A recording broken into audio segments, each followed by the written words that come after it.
You're such a bad person. Are you not just as bad for listening to what a bad woman like me says? And by the way, what's your problem with Olivia? It's fine. Because I don't see her as a woman anymore. My husband, Liam, and my own sister, Emma. We've definitely met before. But as soon as they were left alone together, this happened. Something inside me started boiling and simmering from the bottom of my stomach. The three of us went to the botanical garden, leaving Liam and Emma behind. It was a perfect day for a drive. As we entered the main road, "Oh, there's something I want to tell," she said. "What's wrong?" "Mom, I made sure to lock the door." At that moment, both Apollo and I froze. What she was referring to was the entrance to the basement, where the two of them should be. My name is Olivia Brown, a 35-year-old housewife. I currently live with my husband, Liam, who is 2 years older than me, and our 8-year-old daughter, Mia. Sometimes I think it wouldn't hurt to have another child. But there were 2 reasons why it ended up being just Mia. One reason is that I myself never dreamed of having siblings. I have one older sister. Even to an outsider, it was clear that our parents favored her more. I didn't like the fact that our parents favored my sister so much, nor did I like myself for hating her. So I was afraid of having a sibling for Mia. My sister, Emma, has always been beautiful from the eyes of a younger sister like me. Bright colors suited her, with big eyes and distinct features. She always had a smile on her face and was good at being spoiled. On the other hand, I have double eyelids, but they're not as prominent. My jet black coarse hair can't be styled in any way and always gave my mother a hard time. "Oh, Olivia, your hair is just not worth making cute." I hated hearing my mother sigh like that. After attending a university in the city, I got married and started working, all because I wanted to get away from my parents. And also from my sister, who was favored by my parents. But then, Emma returned home. I found out about it through a phone call from my mother. "What's wrong?" "This is unusual." "Well, you see, Emma has come back again." "Again?" "Yes, again. Emma has been married twice before now. The first time was right after graduating from college. To put it bluntly, it was a shotgun wedding. They now call it a blessed pregnancy, but back then Emma's situation was clearly more of a what can you do, it happened kind of thing. Her partner, Smith, was 5 years older than her.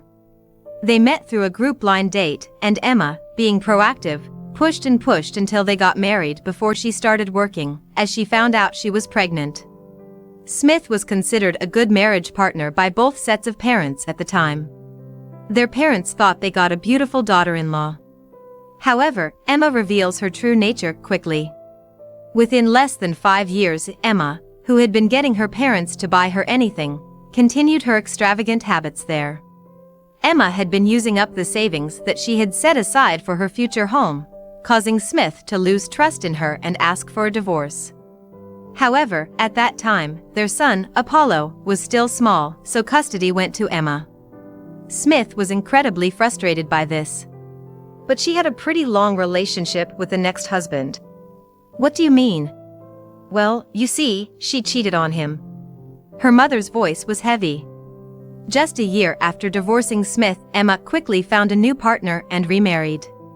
It was significant that Emma was in her 20s at the time. A beautiful woman in her 20s with a child from a failed marriage. Her next partner was the manager at her part-time job.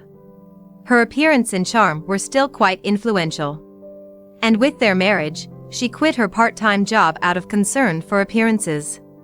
This time, I told her to stop overspending, but indeed, her tendency to overspend had somewhat calmed down. The most significant factor was that her next partner earned less income than Smith. However, this man had lost his parents early on and inherited their house. That must have been what Emma was after. There was no need to spend the income on a home. But maybe she thought that if she did that this time, she would lose her host. But you know, while Apollo was still in elementary school, things were fine. While he was in elementary school? You should understand, being a mother and all. The relationships between mothers, you know. I nodded emphatically. Indeed, my busy social life left me with no free time. But when Apollo entered junior high, those relationships disappeared, and she became bored. Bored! And that led to cheating? Well, whenever Emma chooses a partner, they're always good as a spouse, but when it comes to being attractive as a man. I was appalled. Is this what a mother is supposed to say? And so now, Emma and Apollo are living here with us. So she covers the expenses. It was as sweet as ever. And that's why Olivia said she wants to come over and play at your place from time to time. What? You've got to be kidding. Why should I have to be her companion now? Why are you saying that? She's your only sister, you know? Here we go again. You've always been a cold child. Emma said so too. You rarely come back home. That's true. Why would I need to come back to an uncomfortable home? But please, Apollo doesn't look comfortable either, always transferring schools. When she mentioned that, I was at a loss for words. My nephew, Apollo, was truly a good kid. In the end, the two of them started coming to our home from time to time. We are currently living in the same neighboring county as our hometown for some strange reason. Moreover, it's a place that is less than an hour's drive away. This sister named Emma was the first reason why I no longer had dreams of having siblings and lost the desire to have multiple children. Another reason was that our relationship as a couple became sexless after my pregnancy and childbirth. The trigger was the job transfer and move. When we got married, we were living in a place near the city center. But around the time I finished going through pregnancy and childbirth, we suddenly received a job transfer notice. We ended up going to a relatively large provincial city. However, it was there that Liam suddenly said, "The land is cheap here. Let's build a house here." What Liam chose was a place on the eastern end of the county. As expected, I ended up living an hour's drive away from my parents' house on the western edge of the neighboring county. And the house itself was a little different. Well, in appearance, it was a square house like the typical newly built houses nowadays. However, Liam made a basement in this house. I've always wanted an art studio. That was news to me. Well, I knew he was knowledgeable about art. He was the one who chose a museum for our pre-marriage dates. But I didn't think he would be the one to paint. Oh, did I not mention it before? I was in the art club in high school, and I wanted to go to an art university if possible.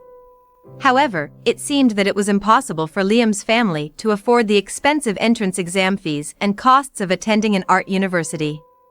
That had been a regret for him for a long time. He had always wanted a studio when we built our own house, he said. But why in the basement? I need stable lighting from above facing north. As a result, a semi-basement in the form of a raised ground floor was created. The studio was placed in a location with windows for natural light. However, as the studio turned out to be too spacious alone, I decided to use half of the room immediately after going down the stairs as a warehouse. I heard that in this area we moved to, there was always the possibility of a major earthquake. Therefore, it is normal for every house to be earthquake resistant and equipped with emergency supplies. As soon as I finished moving, I also prepared various things and put them there.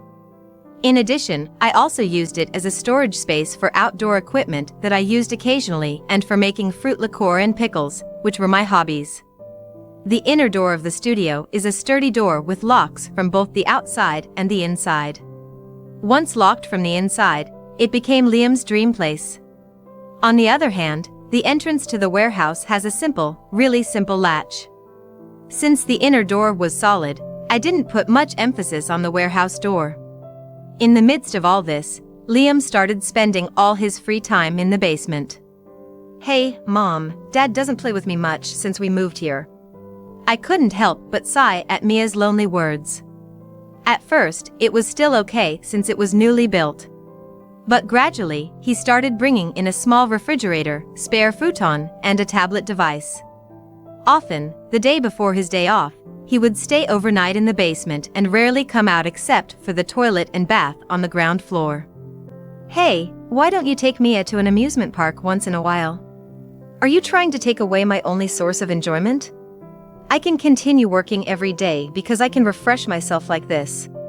We started arguing more often, and our life as a married couple decreased. I lived with Mia on the upper floor. Originally, the bedroom had 2 semi-double beds, but one of them was often unused. I often slept with Mia. During this period, Emma started coming to my place more often. And she would bring Apollo along. We can be a bit noisy at home, and your place is spacious. Apollo can study there, right? So, leaving Apollo behind, they went somewhere to have fun. Apollo diligently did his homework and review, and kept Mia company while waiting for his mother to come back. One day, Emma noticed our basement. Oh, what's this? It's Liam's studio. If you go in, he'll get mad, so you shouldn't. Oh, I see. A studio. Liam draws pictures? Well, that's all Emma said at the time. But on that day, Emma stayed longer than usual, until nightfall. And during dinner, she brought up the topic. So, Liam, you draw pictures? Yes. I'm embarrassed to admit it. That's not true at all. It's a wonderful hobby. Well, you know, I don't get much approval from my family. Oh, dear. But art is something that's not easily understood by ordinary people. Emma's sweet words gave me an unpleasant feeling. Like landscape paintings? At the moment, yes. Mostly landscapes and still life. But I used to enjoy drawing portraits in high school. Oh, portraits. Emma's eyes widened. In that case, how about me being your model? Huh? Are you sure about that? I've always wanted you to draw a picture of me. But, Emma, aren't you in the middle of job hunting? Yes, for now, she's driving during the day under the pretext of job hunting. What are you talking about? Even if I'm job hunting, I still have free time, don't I? That's right, and if it's on the weekend, I'll be free too. Besides, Olivia, you don't even know about model fees, do you? So considering that, it's really nice to have someone close offer. Then what about the upcoming picnic, Dad? Yes, the following weekend, we were planning to go on a picnic to a nearby botanical garden and zoo. Then Apollo chimed in. Hey, Mia, would you mind if I came along? Are you going with me? Yeah, I've wanted to go to this botanical garden and zoo for a while too. Well, that's true. Olivia, Liam will come with me. You can go with Apollo. Emma said that to me with a smirk. This woman has set her sights on my husband. Just like before. Well then, should we have a meeting right now? Yes, let's do that. And without finishing dinner, the two of them went downstairs. Left behind, we continued eating with the leftover plates from the two of them. Olivia, sorry about my mom. Apollo said to me with a sad look. Apollo, you don't have to say that. Besides, she's just a model. Is that so? He gave a smile that didn't match his age. And after a while, as he helped with the dishes, he stood next to me. Thank you, it helps. No problem, I'm used to it. He took on the role of wiping and placing the washed dishes on the shelf. But even while performing that action, it seemed like he wanted to say something to me. What's wrong? Olivia, actually. As I said that, Apollo's expression was somewhat desperate. Do you have something you want to tell me? I whispered. I see. This child must have decided to help me by occupying the space next to me to hide the topic he doesn't want Mia to hear. My mom always lures men like that. Apollo, did you know? Yes. Because just recently, she kicked me out of the house and cheated on my dad. My spine shivered. Is that so? Yes, until recently, my stepdad was very diligent in his work and treated me like a real son. But he often worked until late at night, and my mom took advantage of that to bring in men she met somewhere. So I took photos and recorded their voices to let my stepdad know. As Apollo said that, he bit his lip. thinking that an amazing person like him. I couldn't help but feel frustrated. I clutched the cloth I had tightly. Then, my stepdad actually appreciated it and went through with the divorce proceedings. So, are you the reason for the divorce, Apollo? Yes. It's really unfortunate for my stepdad to be deceived by such a mother. He didn't tell me that I was the source of evidence.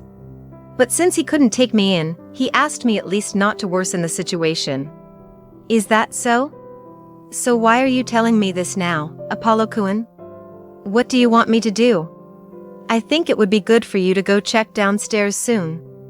I understand, I replied. And then, 2 hours passed. Apollo had been playing games with Mia to pass the time. I love my big brother. This well-behaved child was good at handling Mia as well. In between games, he searched on the tablet about the botanical garden, what was here, what he wanted to see, and excited Mia. While the two of them were joyfully playing around like that, I quietly went down to the basement. The door to the storage room was left open, both the entrance and the back. I entered the warehouse without making a sound or turning on the lights, and went in until I reached a blind spot where I could see the back. And in my field of view, I saw Emma sitting on the still life stand for drawing, hugging Liam. Even from afar, I could tell that Emma's blouse buttons were undone. You're a bad person. Aren't you the same for listening to what a bad woman says? And what about Olivia? She's fine. Besides, I can't think of that person as a woman anymore. Saying that, they both laughed softly, and then there were sounds that were unbearable to hear. Certainly, this wasn't their first encounter. And as soon as they were alone together, this is what happened. I felt a boiling sensation deep down in my stomach. But at that moment, I didn't immediately burst in and shout at them. The phrase model for a painting is convenient. Even though she was dressed like that, Emma probably had a calm face and would say something like, "There's also such a thing as being a nude model, right?" That would be the punchline. Liam would probably defend her by saying something like, "To understand the lines of the body." It had to be something more decisive. Once again, I quietly left without making a sound and went outside, up the stairs. When Apollo saw me coming back, he simply told me, as I said, "Right? What will you do, Olivia?" In a calm and mature tone, Apollo asked me again. "I have an idea." "I see. Then, I'll brace myself too." And the weekend arrived. On Saturday, the sky was clear, with warmer weather than expected.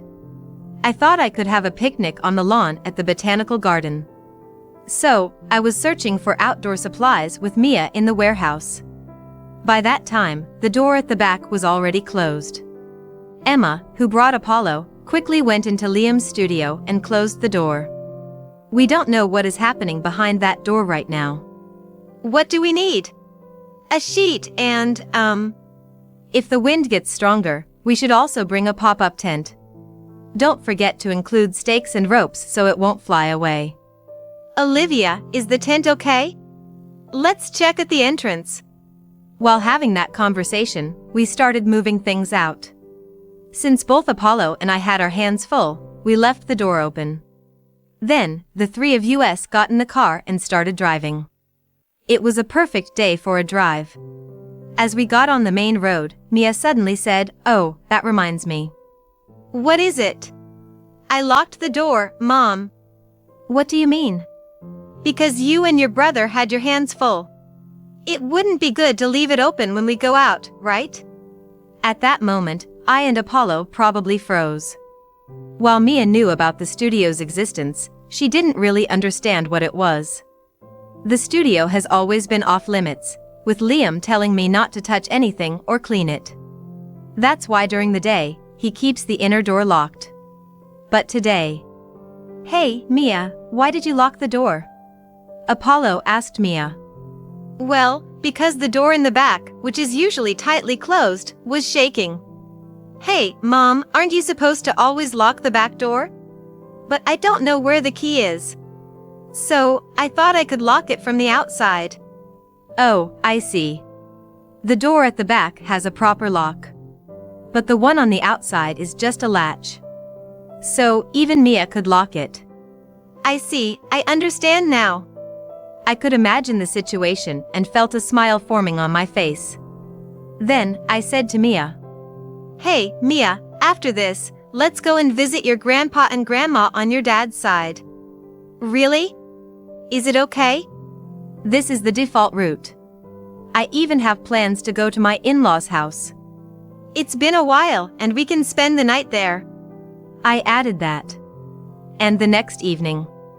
It happened when the three of us were having dinner at my in-laws' house, a 2-hour drive from the botanical garden, and enjoying the meal and talking over tea. The classic telephone tone rang. "Oh, that's mine. And the police? What's up?" "Olivia, put it on speakerphone." I switched to speakerphone and picked up the call. "Hello. Excuse me, this is the county police. May I confirm that I have reached Ms. Olivia Brown's mobile phone?" "Yes, this is Olivia Brown." There's a lot of noise in the background of the person claiming to be the police. There's also the sound of a siren, like an ambulance. Is something happening?" "Oh, yes.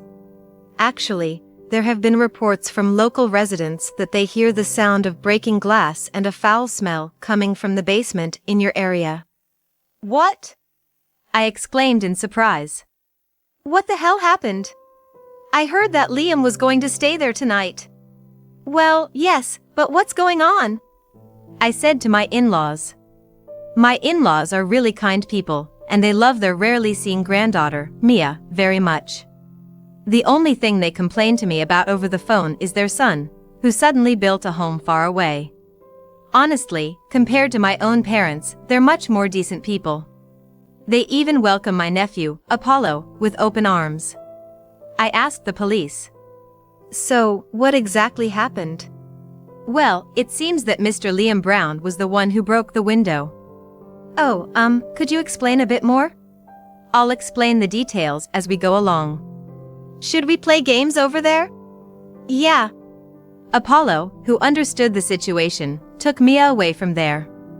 Indeed, Liam's situation was not something I wanted Mia to hear. And then the police started explaining to us. A neighbor who was returning from shopping heard the sound of breaking glass and looked into our house. Although hesitant, the neighbor decided to enter the yard as someone who communicates with him through the newsletter and tried to find out which window was broken.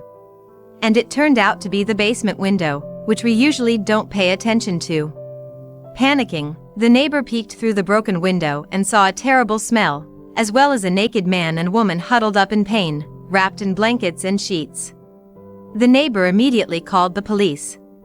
And it turned out that the naked man was Liam. At the sound of this, my in-laws' expressions twisted in shock. "What the hell is he doing?" Ignoring my father-in-law's anger, the police continued the explanation. "Oh, by the way, it seems like there is also the sound of an ambulance, right?" "Yes, when we approached the scene, Liam asked us to help him because he was trapped and injured, so we called for an ambulance and rescue. That was quite a big deal." My in-laws' sighs became deeper and deeper. Since the front door was locked for security reasons, we removed one window and sent the team inside to rescue the two individuals. "Thank you. But what do you mean by injured?" "Liam tried to go out through the window because the door was locked, and he fell from the stand, hurting his back." My in-laws froze, fully opening their mouths as though their jaws would drop. At that moment, I asked another important question. "Is the other woman by any chance named Emma Johnson?" "She's my sister." "Oh, your older sister, huh?" The police's voice seemed somewhat hesitant. What happened?" "Well, there was a person claiming to be her. We contacted your family as well, but it turns out she was the cause of the foul smell." "What?" "From yesterday, there were a lot of beer cans scattered around, and this woman seemed to have a stomachache when she took her clothes off, and there was a lot of excrement scattered in the basement area." "Huh?" "It seems that she tried to wash her body at least, so she flushed it with the stored drinking water in the warehouse. And then, it spread all over the floor and even soaked into the clothes that were placed there, both for the two of them." The mention of the clothes made my parents-in-law's faces twitch. So, where is my husband now? In which hospital? Oh, yes. The police provided the name and address of the hospital and hung up the phone. Even I couldn't quite comprehend the situation when it reached this point. No, I had realized that I had trapped them. That's why I thought that solid evidence of infidelity would definitely emerge there, and both Apollo and I believed that the atelier would be thoroughly searched later. But this was unexpected. Indeed, if the door was locked, one couldn't go to the bathroom. And on top of that, it turned into such a big event. The police, ambulance, and even rescue team arrived. Olivia, hold yourself together! Apollo realized that the phone call had ended, and he jumped in and shook me. Then he quickly looked at my parents-in-law seriously. I'm really sorry about my mother. Yes, I had to respond to his ad-lib properly. Apollo, did you hear what I said? I heard a name, Emma Johnson. I'm sorry, but that's my mother. My mother was targeting Uncle. What? You said you were told she was going to be a model, but the real was. I raised my voice intentionally. Yes, she used me to lure the two of you out. I can't believe it. I'm really sorry, Olivia. No, a child shouldn't apologize for something like that. Father-in-law, mother-in-law, I'm sorry, but could you go to Liam's place? Well, yeah. We have to hear the situation properly, yeah, that's right. But Olivia, what are you going to do? I'm sorry, I don't know what to do right now. I'm so agitated that I might cause an accident even if I drive. Yeah, I see. Well, let's go and check the situation ourselves. Thank you very much. I exchanged hugs with two of them. After they left, it goes without saying that Apollo and I firmly shook hands with each other. And then, 2 weeks later, my lawyer reported that things seemed to be going well. Yes, while still staying at my parents-in-law's house, I had taken the next step. First, I called the neighbor who was the first to discover them and asked for detailed information about the rescue. She was a friendly person who was good at spreading gossip that she saw and heard right away. I had been careful to maintain a good relationship with her so that I wouldn't be subjected to bad rumors, but it was useful in a situation like this. Well, you know, all of a sudden, there were patrol cars, firefighters, and ambulances in the residential area, you know? It was crowded with onlookers. And, well, your husband. Well, how do I put it? I encouraged her to continue the conversation. But that other woman, her odor was surprisingly strong. I wonder what she ate to have such a smelly thing. And when I revealed that that woman was my sister. Well, that's what it means. In other words, the wife's sister stole her husband. Her voice was full of excitement. So I responded to her with a voice that sounded like I was trying my best to stay strong. That seems to be the case, I said. While saying I feel sorry for you, the neighbor couldn't hide her excitement. Thanks to this first witness, it became clear that there were many witnesses to confirm that it was indeed an affair. The neighbors had already witnessed this disgraceful act. With my words, it will immediately spread who was the other woman. I was looking for a lawyer who would handle my divorce and obtain favorable conditions for a restraining order against Emma. At that time, I didn't want to see Liam's face. So I thought I would end everything through the lawyer. When Mia asked, "Can't we go home?" I explained, "A burglar entered our house." Well, it's actually true. The burglar, you know, took Dad away. Mia tilted her head with a puzzled expression. This young child must have lost all expectations and familiarity towards Dad, who no longer played with her. On the other hand, I kept receiving relentless calls from Liam. Of course, I ignored all of them and recorded a voicemail message. It seems that he broke his back in the fall and will be hospitalized for a while. According to my in-laws, not only Emma but also Liam had a terrible smell. My goodness, even though he's my own children, I am disgusted. She was deeply angry, and she gave him a lecture at the hospital. My father-in-law was also disgusted and said he would sever ties with them. As a venting of their anger, the two of them left one voicemail message after another. Hey, what's wrong? I'm injured. Why aren't you showing your face? Didn't you lock us up? A lawyer came. Is it for divorce? I definitely won't agree. Huh? Mia locked the door? No way. Hey, why is there a video circulating on the internet? Did you do something? Okay, I'll accept the divorce. But isn't this amount of compensation too much? Please, even if we sell this house, no one wants it because the basement is in terrible condition. Please reduce the compensation. Please, just answer the phone once. Towards the end, his voice was already tearful. By the way, I also receive phone calls from Emma. However, since her words don't make sense anything anymore, as soon as I know it's her, I mute the volume. I can't let Mia hear such abusive language. On the other hand, Apollo contacted his biological father. Mom never told me Dad's phone number, but I got it from Grandma's landline. She said to contact him in case of emergency. In case of emergency?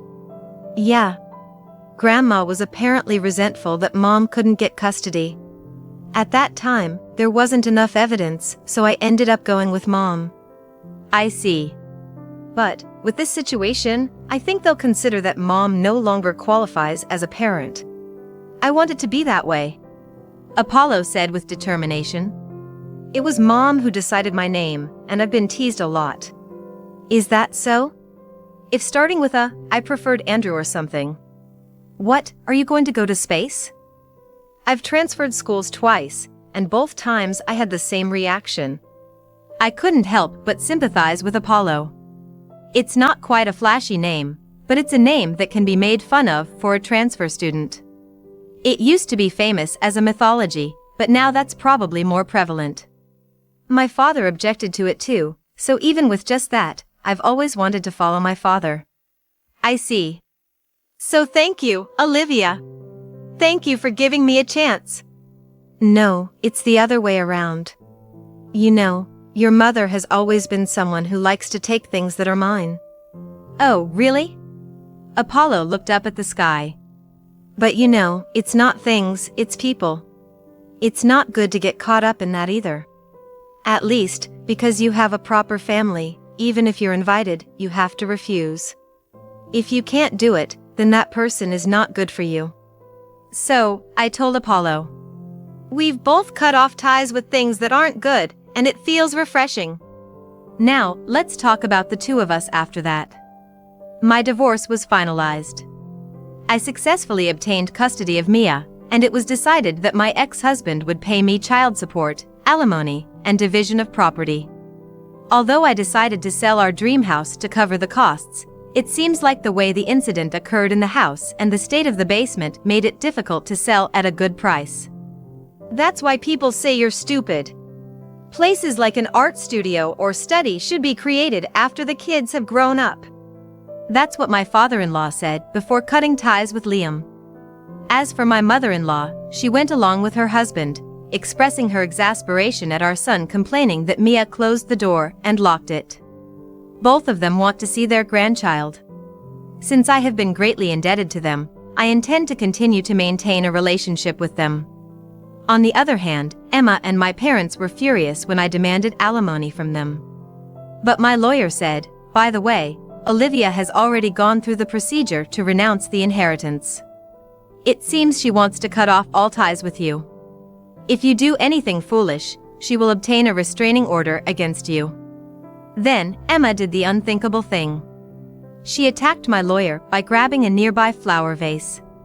As a result, she was sued for assault by my lawyer and Emma ended up in jail for a short period of time. Furthermore, my parents have no choice but to sell their house in order to pay the additional alimony. This is the consequence of spoiling them. Oh well. Bye, Mom. I'm off. I'm off too. After that, I moved to a slightly more distant place. Far away from my parents' house and the house I used to live in. Good morning. When I arrived at work and greeted everyone, the current employer replied, "Good morning. Have a great day." It was Mr. Smith, the father of Apollo. Currently, I work as an office worker for the company managed by this person. It's not a big company, but it's an honest and down-to-earth company rooted in the local community. During my days off, Mia often invites me to visit Apollo's house, where he returns to his father. The Smith family also welcomes us. They say that Apollo is the reason why Mia returned home. These people are also incredibly nice compared to my parents. Finally, the days with peaceful and reliable people have arrived. From now on, I will do my best to live brightly and happily for Mia's sake.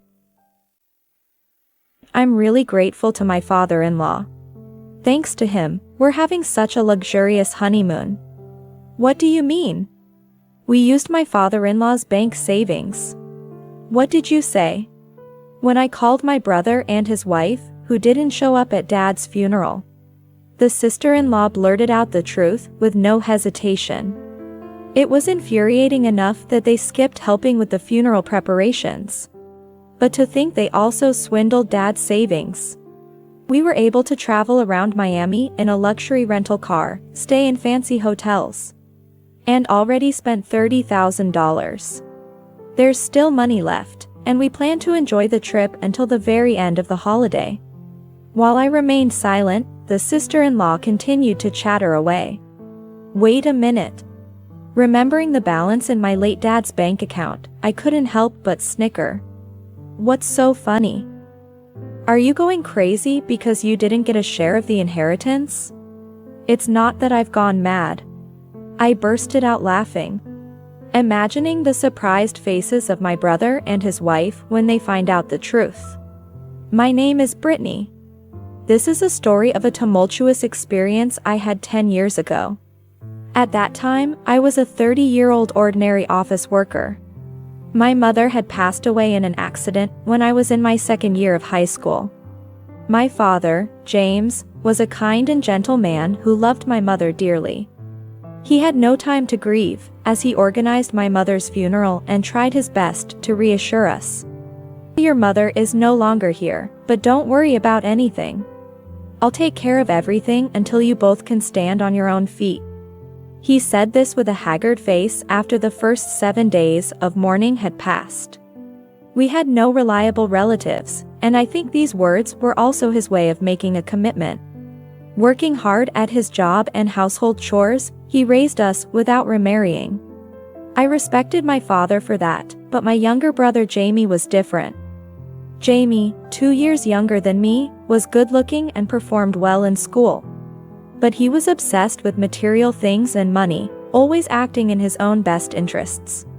Jamie always complained about our father's unfamiliarity with housework but never helped, citing studies or other tasks. Come on. Stop relying on Dad and me for everything. And at least take care of your laundry and dishes. Give me a break. I'm still a child by law. It's my job to play and study. You'll take care of me, right, Dad? Perhaps it was because he was the long-awaited son and was spoiled. Jamie scoffed at me helping with household chores and told our father, who was cooking dinner, I talked about Mom, and my friends invited me to dine with them. I'm going out, so give me some money. Wait a minute. Can't you see what Dad is doing? How can you say such a thing? Huh? I'm popular, unlike you. Come on, quick. Just $10 will do. Take it, and make sure to come back early. Dad handed him the money. Jamie left without even a proper thank you. Seeing this, my father calmly said to me, who was angry, at that age, it's normal to prioritize friends over family. It's just a rebellious phase. He'll settle down in a few years. However, Jamie's attitude showed no signs of maturing as time passed. When he became a college student, he took advantage of our father paying his tuition fees and spent his time frivolously, constantly asking for money and only returning home to sleep. By this time, I had already started working and living alone in an apartment. I wanted to be independent and ease my father's burden as much as possible. Seeing my brother, who still acted like a spoiled child despite being an adult, I couldn't help but speak out. Jamie said, I managed to attend a college with low tuition fees because of my efforts. So it's only right for parents to give your kids spending money for fun. Besides, if we were really short on money, Dad should have just remarried some rich woman quickly to make life easier. His words mocked the feelings of Dad, who had been devoted to our mother. I was stunned by his words, trampling on our father's unwavering love for our mother. I discreetly informed Dad about Jamie's true nature, but he didn't seem to care. I chose not to remarry because of my own selfishness. Besides, Jamie is right, his hard work did reduce the college fees. Like I said before, I'll do what I can as a parent. With Jamie living at home, I couldn't say anything more. Even after graduating and getting a job, Jamie didn't move out, nor did he help with housework or contribute financially. What's wrong with using the money I earn for myself? Dad's my parent, it's only natural he takes care of me until I'm fully independent. He said this unashamedly, smirking while admiring a watch he bought as a reward for himself. At this time, Dad was soon to retire. I offered to send money to help with living expenses, but he refused. There's no reason for you to pay when you're not living with us. Besides, it's your hard-earned money, so use it as you like. If you have spare money, save it. Dad continued working diligently even after retirement, while Jamie lived comfortably. I couldn't bear seeing Dad's modest lifestyle and started bringing gifts on weekends. A few years later, Jamie contacted me out of the blue, saying he wanted me to meet someone. At a restaurant, I met Dad, Jamie, and a beautiful woman, all dressed in suits. Sis, let me introduce you to Wendy. I've decided to marry her. Wendy greeted me politely. I was relieved. She seemed calm and I hoped this marriage would finally make Jamie independent. Months after their wedding, I was swamped with work, not even having time to visit home. Half a year passed since I last saw Dad. When things settled, I planned to visit home, but then Dad called. Hello, Dad? It's been a while. I was thinking of coming over next break. What? What did you say? Dad's words left me colorless. He had been diagnosed with cancer and given 6 months to live. I was in shock. What about chemotherapy or life-prolonging treatment? Overwhelmed with a sense of helplessness, I could feel my legs trembling. However, Dad's response was unexpectedly different from what I had anticipated. No, I don't plan on doing any of that. Why not? If it's money you're worried about, I'll help as much as I can. It's not that. Sorry, but I have things I need to do. I'm quitting my job, but I think spending money on medication is a waste. Besides, your mother is waiting for me in heaven. Dad sounded resigned. Don't worry. I won't be a burden to you or your brother when I'm gone. Hearing this, I couldn't help but cry. Okay, Dad. If that's what you want. I accepted his words for now and hung up. Then, I immediately called Jamie. Despite Dad's words, I hoped he'd agree to treatment. But what did Dad mean by having things to do even after quitting his job? Puzzled, I waited for Jamie to answer. Hello? Yes? Jamie, listen. I explained what I had just heard and suggested we help with Dad's treatment costs. He didn't have cancer insurance, and with only 6 months left, the treatment cost should be significant. You've been living at home for a long time, relying on Dad's help, right? Now's the time to show some filial piety. I'm willing to contribute too, so let's both help Dad. What?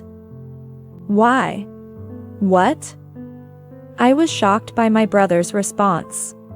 He seemed indifferent to our father's illness, muttering something on the phone.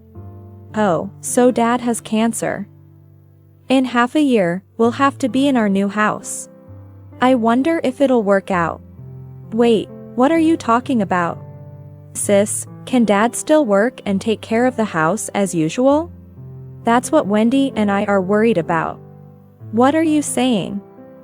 Did you even listen? Dad only has 6 months to live.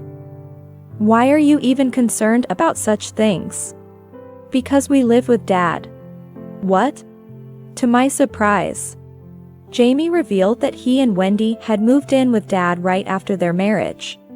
Not out of aversion, but with enthusiasm, saying it would save money. We want to live in an apartment and are saving up for the down payment. Living with Dad makes him happy, and we can save almost all our salaries. So it's working out great for all of us. Listening to him, it was clear he was still living a pampered life. This conversation helped me understand Dad's contradictory words earlier. Dad was tirelessly doing household chores while the young couple saved most of their income. Wendy's attitude towards my father, gradually losing restraint and becoming more dependent, was becoming visible.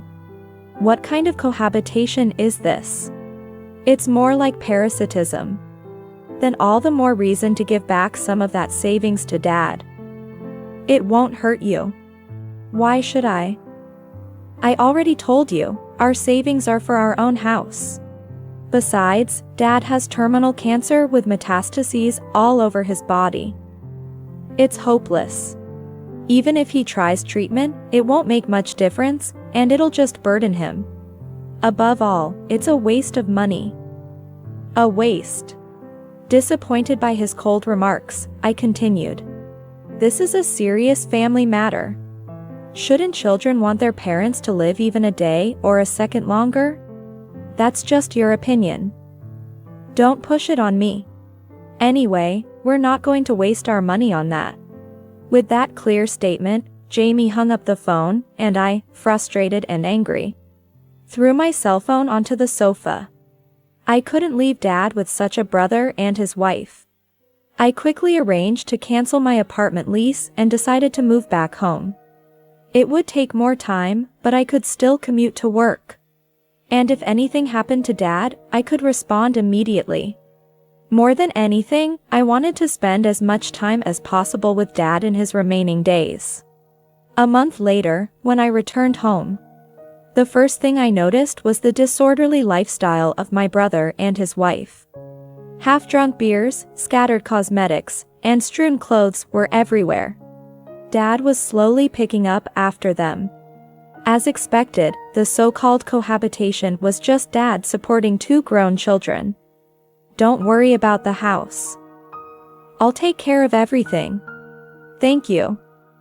Brittany. After tucking a tired-looking Dad into bed, I sighed heavily in the living room. According to Dad, when Jamie and Wendy heard he had quit his job, they were shocked. But once they learned about his substantial retirement payout, they relaxed and continued living as usual. Moreover, they still relied on Dad for everything from household chores to living expenses, which was infuriating beyond belief. Dad said he wanted to do everything he could for his son and daughter-in-law's future happiness. But their ungratefulness was clear. That night, after Dad went to sleep, I encountered Jamie and Wendy for the first time since returning home. Had they always been this ostentatious? Perhaps because it had been a while. Jamie and Wendy seemed much more flamboyant than they were when they first got married. Their appearance had taken on a noticeably more extravagant flair. Jamie looked at me irritably. Hey, sis. Where's our dinner? Sister, you came back to do the housework instead of Dad, right? Then you should do it properly. The laundry is piling up. Are you always this sloppy, sis? No wonder you're not married. I was exasperated by their complaints, like children whining. I had anticipated some friction, but this was their first interaction with me after a long time. Couldn't they at least express some concern for Dad's condition, instead of just complaining about me? Look, I came back for Dad, not to take care of you too. What? You expect us to do housework? We both work late every day. Yes. Like Dad and me, and most adults in the world who work. Also do their own housework. You're planning to buy a house, right? Learn to take care of yourselves now. I said that coldly. The couple kept insisting I do the housework and take Dad's place. But they eventually stopped when they saw I wouldn't budge, and they hardly looked at me anymore. They showed no concern for Dad, and either stayed in their room or went out. They probably had savings and were likely using laundromats, hotels, or public baths. I noticed our stock of instant noodles and juice was running low, and sometimes found their clothes mixed in with my laundry.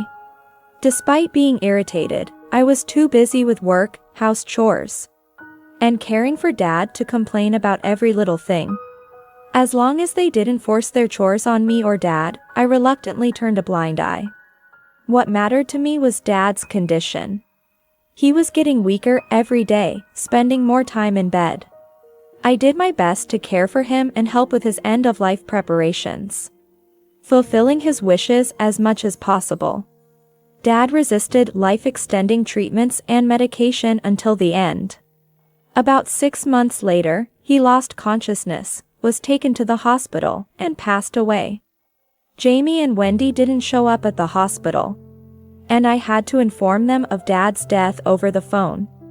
We're starting funeral preparations immediately. You two should be ready for that. Okay, got it. Jamie sounded hurried. Maybe he finally grasped the reality of Dad's passing. After sending Dad off at the ceremony hall, I returned home to find it empty. I felt no emotion. I had no expectations from Jamie and Wendy anymore. I immediately began funeral arrangements and served as the chief mourner. The funeral went smoothly, thanks to Dad's prior planning. I was comforted by the kind words and tears of the mourners. Jamie and Wendy didn't show up even once.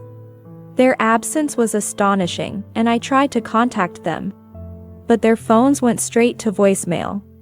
I finally reached them the day before the first 7 days of mourning. Hello, sister? It was Wendy who answered Jamie's phone. The background was unusually noisy. He's busy at the front desk and can't talk right now. Sorry. Front desk? What are you doing? Where are you that you couldn't attend the funeral? We're at a hotel. We're in Miami right now. What? Well, we got a long break for mourning. It's like a belated honeymoon for us. Skipping the funeral and using the mourning period for a honeymoon. I was speechless at their absurd reasoning. But Wendy's next words shocked me even more. I'm really grateful to my father-in-law. Thanks to him, we're having such a luxurious honeymoon. What do you mean? You didn't notice? We borrowed the passbook and seal from the family's safe and used his savings. What did you say? There was only one safe in our house. A small drawer with a lock, where we had always stored the family's valuables. Only Dad, Jamie, and I had keys to the safe. I was managing Dad's key, so Wendy must have borrowed Jamie's to open it. Far from being ashamed of her actions, she bragged about them. We did it while you were busy scurrying around. Do you know, once the death certificate is submitted, we can't withdraw the money? As soon as we got the call from the hospital, we rushed to the bank. I hurried a lot. While I was at the bank, Jamie handled the travel and car rental arrangements. It was all his plan. Smart, aren't we? I was speechless at their audacity, reminiscent of looters in a disaster. Thanks to that, we could travel around Miami in a luxury rental car, stay in fancy hotels, and already spent $30,000. There's still money left, and we plan to enjoy the trip until the last moment of our holiday. Nice, right? Wendy kept chattering away, oblivious to my silence. Wait a minute. Remembering Dad's bank account balance, I realized something was off. I couldn't help but chuckle at the possibility. Wendy, puzzled by my sudden laughter, asked me. What's so funny? We have a right to inherit, you know. Or what, are you upset because you didn't get a share? Still laughing, I replied. Tell me, did you check the name on the account properly? Huh? The name? Yes, I checked it thoroughly. Well, I guess there's no point in telling you anything. Do as you like. Don't worry. I wasn't planning to take any inheritance anyway. With that, Wendy hung up the phone, clearly annoyed. Perfect. Time to teach those two a lesson. A few days later, Jamie and Wendy returned home in high spirits. While I continued to clean the house, I spoke to them. You said you're buying a condo, so you won't be staying in this house, right? If you need it, I can put you down as the owner. No need for this old place. We plan to move out soon. Do whatever you want with it, sis. All right. I'll take care of the house then.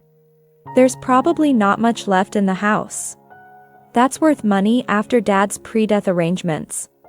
But if there's anything you want as a keepsake, feel free to take it. No, thanks.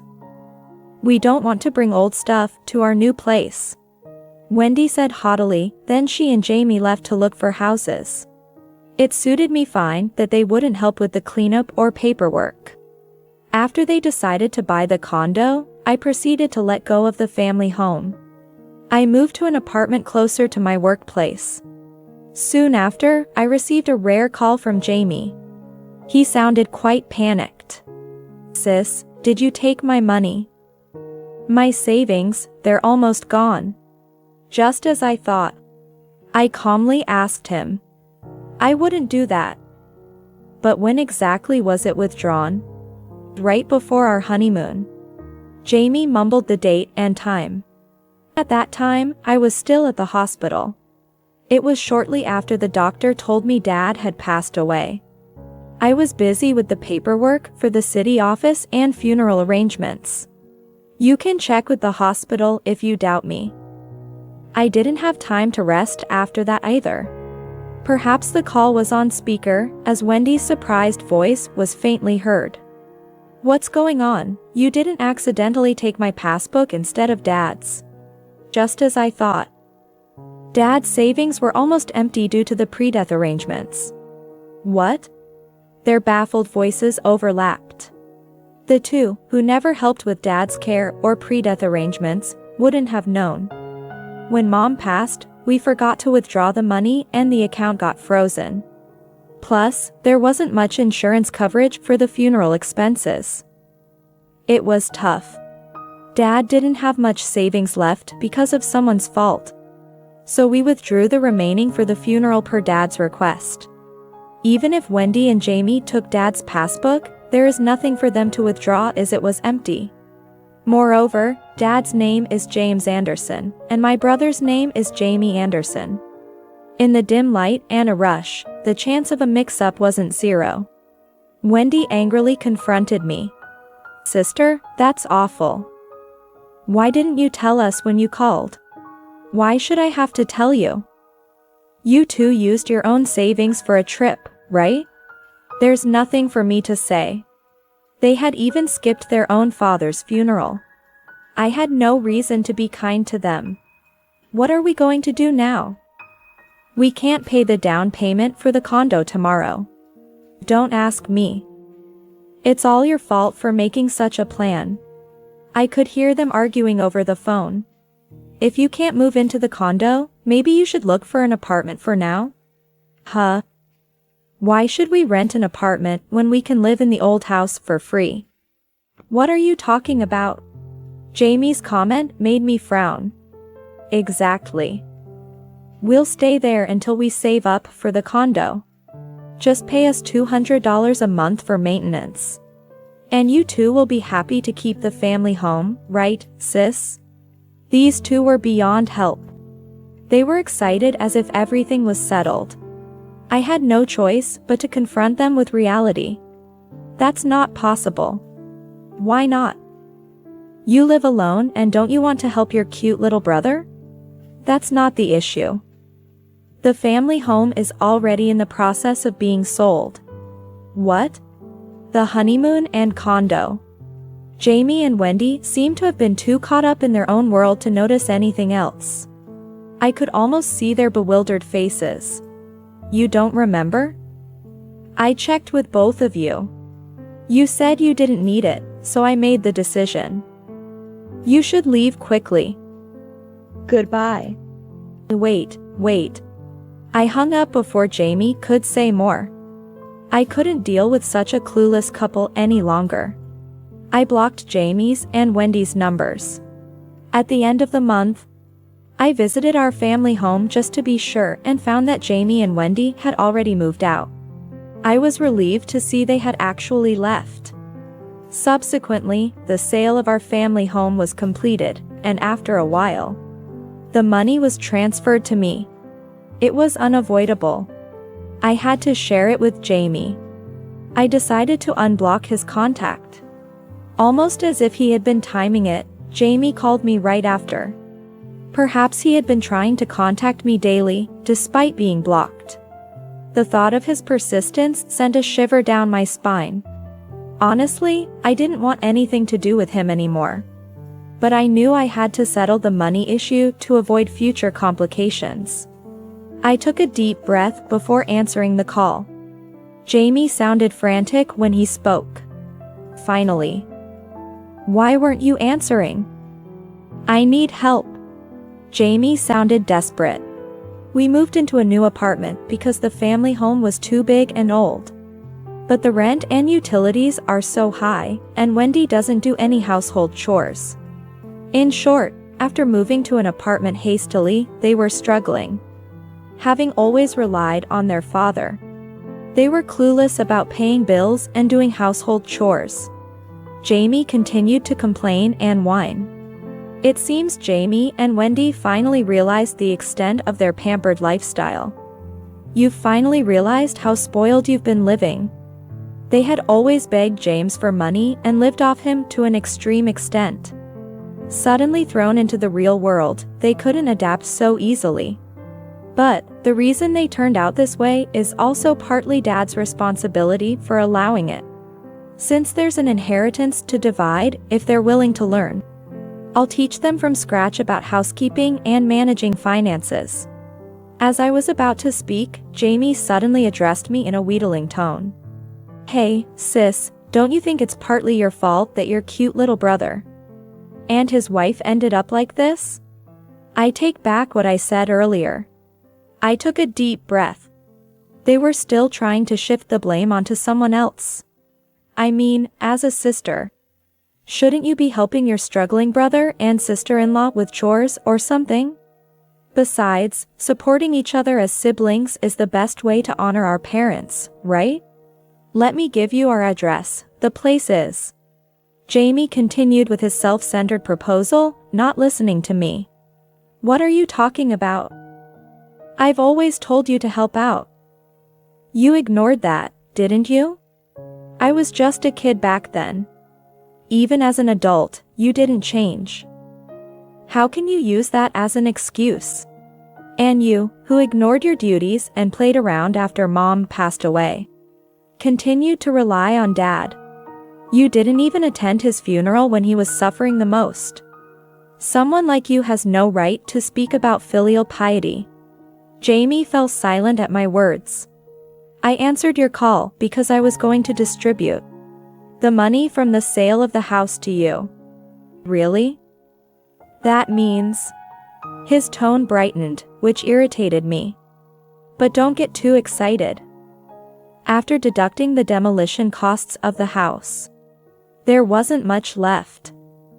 Don't worry, though. Unlike you, I'm a reasonable person. I'll send you half of it via registered mail to your address. Consider it a severance. What? Don't you get it? I never want to have anything to do with you again.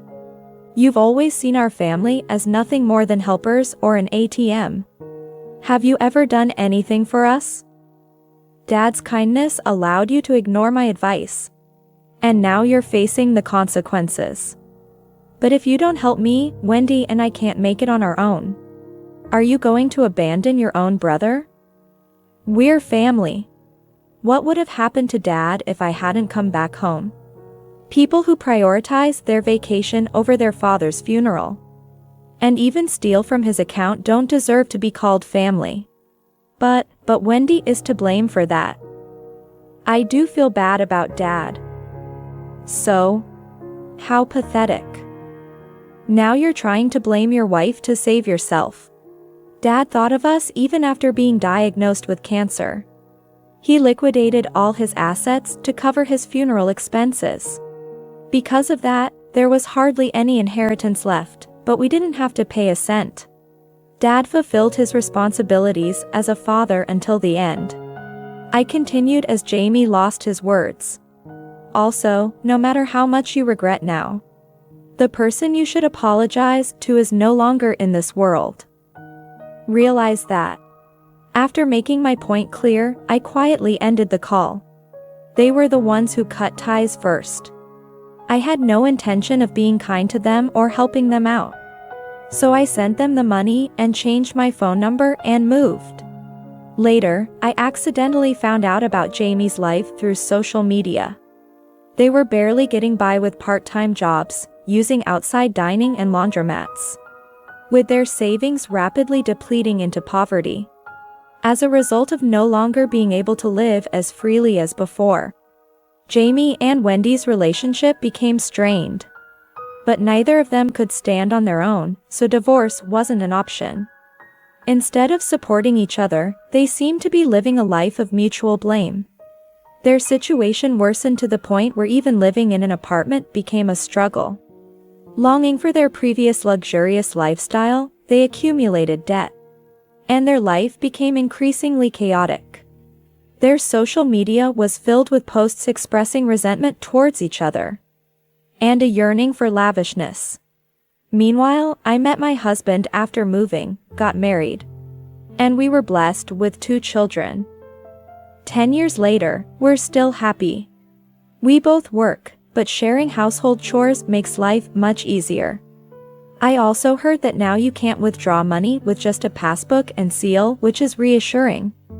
I let my guard down living with family and ended up in that mess.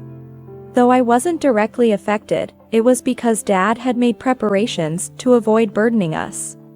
I continue to be grateful for my supportive family and offer prayers to my parents at our family altar every day.